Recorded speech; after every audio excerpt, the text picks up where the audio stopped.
So, Pankaj, thank you very much for making time to share your insights into the future of leadership. But before we go into the future, can you tell us a little bit about your own background? Where did you grow up? So it's a little town called Brits, Brits. It's you know, close to a dam called Hartbeespoort, and that is in the northwest of South Africa. And tell us, what was your dream career when you grew up? I wanted to make robots. Really? I was fascinated with robots, so I wanted to make these little machines that can walk and talk and all that stuff. So you were always attracted by technology. I don't know if you want to call it technology at the time, because today what I do in technology is very different. But I just yeah, it's just I, it's something about the robots just got me very excited. And tell us, Pankaj, who inspired you in your early days? Uh, I had a very different upbringing. So and lost my father at a very young age. So my mother was a big part of our upbringing. That she went through a lot of difficult times to support us. So definitely Yeah. she's one. And and over time I met my wife, who to me is has been probably the pillar or the central focus of my success over time as well. Okay, that's So interesting. both. So there are two of them. So my mother, Yeah. because she persevered, and my wife, because she just seems to be very grounded as a person as well. Now, Pankaj, you started your career at IBM, and then you went to Exact Globe, Dimension Data, Microsoft, SAP, and today you're the regional director Africa for Checkpoint. Can you maybe share a couple of highlights from your career? Yeah. It's interesting. I was one of 100 graduates that was recruited by IBM. So when they came back to South Africa after apartheid, I was one of 100. I think there were 6,000 students that applied from universities across the country. So that for me was the first step. It was, if I didn't get that opportunity, I don't know where I would have been today, right? And Yeah. it was great to be part of global companies in that sense. Um, and in that first 4 years of my career, I learned a lot. Just how to navigate some of these big organizations, how to manage some of the politics, the different silos, the different type of roles that are available, and and I was fortunate during that time. I mean, I did receive many accolades, but for me, the big one was I was one of the youngest achievers in EMEA in IBM during those 4 years. And then I think from there, I got the opportunity through Exact, which was a partner of IBM in South Africa that wanted to set up in Australia, and I just got married. So I mentioned my wife, who was a big part of my success. We decided that we'd take the opportunity to shoot across to Australia and launch the Exact business there, the Exact branch. There, it was a smallish business, so the accolades were, you kind of just manage it, and you reward yourself personally. But it was great to be part of, to some extent, a startup.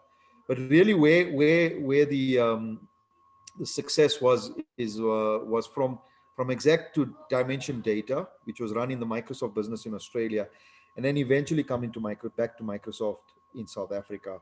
There, I was, with my experience that I had gained, I was very lucky to win the Best Manager of the Year, and probably one of my best mentors in time, Fungwa Sarima. Mteto was one of them, but Fungwa certainly outshines everybody, my best mentor. Under his leadership, I got the Best Manager award in Microsoft Africa, if one could put it that way. And my team was also awarded the best team. So really, one could almost say, I wouldn't say I reached my peak, but I absolutely had a great turning point there. And then Yeah. from there, it's just really been good. I tried to start my own business. That was probably not it was a good success, but I realized I'm a more corporate guy. I prefer these kind of leadership roles in these type of organizations. And then I had great success at SAP with also under Fungwa's leadership then, and now recently it's seems to be going okay, and hopefully it will continue here at Checkpoint. Right. So, Pankaj, can you tell us what is driving you today? Sure. Look, when I started, it was the money, right? Yeah. And we all do it for the money. But I think in this particular role where I am, and even probably a little bit in SAP under Fungwa's leadership, it was for me the ability to transform and to be relevant during the transformation. So, these global companies are very aggressive. It's very it's not cutthroat, but it's very results driven. And so when you're trying to achieve a transformation agenda, a relevance agenda in a continent like Africa, but you have a global requirement to deliver results, it's hard to balance. It's very hard to balance. So for me today, what's driving me is to get that balance. If I can get that balance with what we're trying to achieve in the role I'm in right now, yeah, I'm one of the only transformation leaders in the cybersecurity space in Africa. So, and I run a team of close to 50 odd people. And so we have a responsibility to deliver results to our global counterparts, and that's how we measured. But at the same time, I want to do my best that I can to transform us. And we are more reflective of the continent and the people on the continent. So that's what's driving me today, to get that balance. Now, Pankaj, looking into the future, and I know it's a big question, but what does the future of leadership mean to you? Sure. Um, I don't think it changes. It's the same throughout. It's just the dynamics or the environment that's different. It's to bring the best out of the people that are around you. My current boss is actually says something, and he says it a lot, and it's almost sinking in now. You are only as good as the people around you. And so, for me, if you consider the situation we in, what we've seen in the last year, you can't manage the people from a remote or from a kind of online world or whatever. You always need to get the best that you can in terms of productivity. So for me, if you can do that well, and have the right people around you, be the best that they are, I think that will generate a lot of success in time to come. And Pankaj, looking back over your own leadership journey, what have you learned? What are the lessons you've learned that you consider most important for building future leaders? Yeah, I think it's yeah. I'll speak on the context of Africa, because we have our unique scenarios, and we've got socio-economic challenges, we've got political challenges, we have financial challenges. Uh, even in this last year, not everybody in the team is able to connect comfortably with video, whereas our counterparts in EMEA and whatever, they just seem to go about their day like it's a day-to-day thing. I've had some of my team members try to use Rain as a network because they were struggling with their own. And so you must have empathy in this time, especially in Africa, where people come from and their backgrounds. Um, and that has been probably one of my big learnings. But absolutely, at the same time, you need to be very transparent and direct. Uh, it's no use on the continent we are in, that you don't tell it the way it is. You don't, you almost try and sugarcoat it, or push it under the carpet, or that's not going to work on our continent. So and as a leader, it's finding that balance. Like I said earlier, if you can empathize with the scenario we're in, that's across the continent with customers, partners, but at the same time be very direct and transparent around telling it the way it is. That will definitely be something that I would share with other future leaders in time to come. And Pankaj, when you speak to aspiring leaders and maybe your team, what is it you tell them about social media? How should they navigate social media to build their own personal brand? uh, so if I look at my team, a good one, right? So and I don't know, maybe I've been reading something, and it talks a lot about your circle of influence. So what you can influence, you influence. Okay. um, uh, I'm finding that a lot of, not only my team members, but even when I speak to people externally, they say that social media is a personal platform. It's a personal tool. It's not something that, I guess is. Now, I am trying to encourage my team to advertise and to market our company and the successes that we are experiencing as Checkpoint Africa. We have our own Checkpoint Africa social media site in linked. We have our own on Facebook. We're posting stuff every day, whether it's new appointments. We had a summit yesterday. That got a huge amount of traction. But I don't see all 40 odd people connecting to that or liking it or reposting it, because some of them believe that they use it as a different tool, which is more personal related. So, my encouragement is find the right way that it can help you. But what you have to do is be very, very consistent on social media, because you find there's a lot happening. It's there every day. It's in your face. It's just crazy. And some people are consistently using it and using it well. And then there are others who come in and out. The one day they might like something, and then months later they post something. That's not going to help. It's almost like you don't know how to use the tool. So it's a tool for you to use, and you need to be consistent around how you use it. Now, Pankaj, what is your advice for future leaders in terms of challenges? What are some of the biggest challenges future leaders should expect to encounter in their career? Yeah, Doctor, it's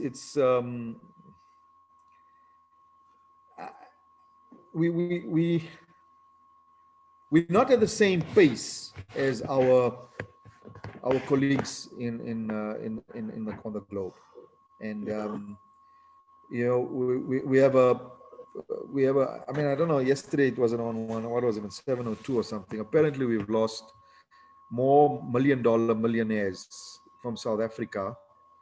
No, and also parts of Africa. I know a lot of people from Nigeria last year after the SARS riots, and that I even lost one team member that went to the US, to Canada. So we're not at the same pace of our counterparts in globally. We have a significant drainage of resources and skills, and at the same time we're trying to transform. We're trying to bring young upcoming guys who into big roles, into organizations that are aggressively asking you to hit your targets. And so my message is that challenge is to consistently improve every day by, if you can, 1% or 2%. So every day, if you as a leader and your team can consistently challenge each other, work to improve, develop each other, over time we will reach that point. But if we don't do that, then we will fall behind, and that's because, like I said, our peers are way ahead of us in that sense, and also huge drainage, and that drainage, the transfer of skills hasn't been done properly, and it's lost, and then we relying on us that have remained to keep to accelerate the success. And Pankaj, if you were to design a curriculum for future leaders, what are some of the new skills you would want to factor in? Yeah, I think communication skills is very important in this new world. You have to be online all the time. It's a always on kind of mentality. So I get some of my guys, they come onto the call, and they don't have, they're not well represented in terms of the way they dress and look. They haven't prepared very well for that presentation. There's a lot of, when I have the bad habits, the uhs and the ums. And so in this world, we've got to get it right. You got to communicate crisply, clear. You'll be, very clear objectives, what the outcomes, what the actions are, the follow-ups, and that is fundamental. I would add it top of the, and find a way to just bring that or thread that skill into everything else that's been probably part of the curriculum. Now, Pankaj, as a mentor to future leaders, can you maybe share a success story or two where you mentored an upcoming leader and that person took your advice to heart? Yeah, look, there's been quite a few over time, but and I obviously looked after Africa at SCP, so there was quite a few. Ones in Kenya, ones in Lagos, even in Morocco when we set up our offices there, lots.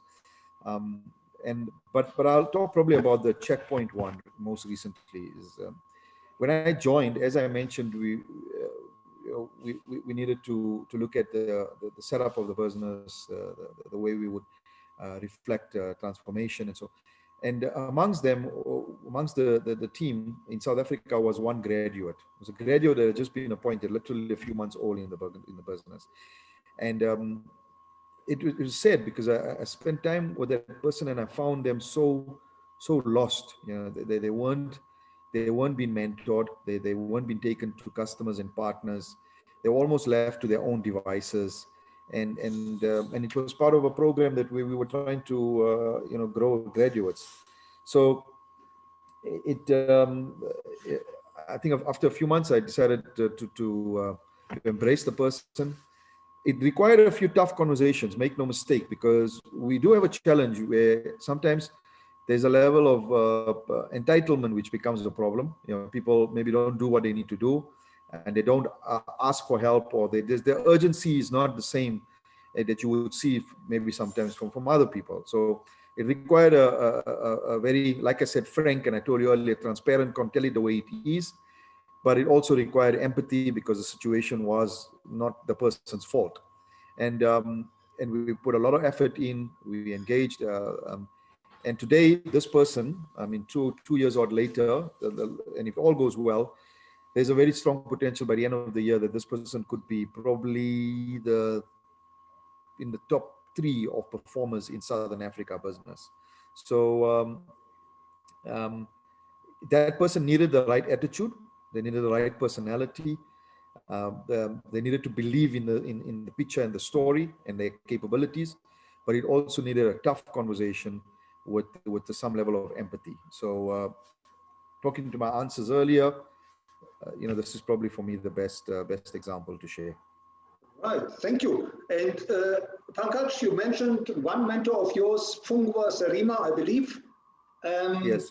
In your leadership journey, have you come across any other role models of leadership that you would recommend future leaders should learn from? So, sorry, just repeat that question. Would I recommend people like Fungwa to this program, or would I recommend other people? No. In general, in your leadership journey and maybe in your learning journey, are there any role models of leadership that you would recommend future leaders should study? Okay. Look, I mentioned Mteto in Yati. So in my days at IBM, Mteto was someone that I reported into for a short time. And then at Microsoft, before I left, he was there as well. And we stay in touch. He's done very well, so he's definitely someone that, and he talks of, he's very much around empathy. If you follow him, his posts are his link posts, there's always little proverbs that he sends out there. So he's got that whole empathy side, which is really good, and I would absolutely ask anybody. And then on the transparency and being direct and telling it the way it is probably on the largest scale, on the highest scale, is Elon Musk. If you find him, he's out there, he say it the way it is. So absolutely, his style is something I like, and I follow on occasion, and I try and take away a few things from there. So I would encourage leaders to follow those guys if possible. And once again, someone that was great to me was Fungwa, and he's running Metro File at the moment. But if he's great in a one-on-one, and absolutely that's something that each person needs to have. Some a mentor that can be one-on-one with them as well. Right. And tell us, Pankaj, how can our listeners connect with you, and where should they follow you? I'm on LinkedIn, I'm on Facebook. My Gmail address is pankajbhula.za@gmail.com. My mobile number is 082-862-2902. And yep, any one of those platforms can easily connect with me. Now, last but not least, Pankaj, is there one piece of advice that you would really like to convey to future leaders that they should implement in their own leadership? Yeah, look, I guess, lead by example is very important. Manage by execution is what makes you successful. Okay, so it's hard because a leader needs to communicate well, got to have different set of characteristics. A manager needs to be operationally fairly strong. So in today's world, you need to be a bit in the detail, and I absolutely encourage people to do that. But it's a lonely place sometimes as a leader. Up on the top, you don't have a lot of people you can. So I come back to my wife, and that I mentioned earlier, and obviously my mother in my earlier days. You must have that person, that pillar of strength around you, or that people, or if it's hobbies that you do, if it's running, if it's something that keeps you stable on the ground, you must have that. If you don't have that, it's very hard in this space. I was reading something that say that some leaders exhibit bipolar condition.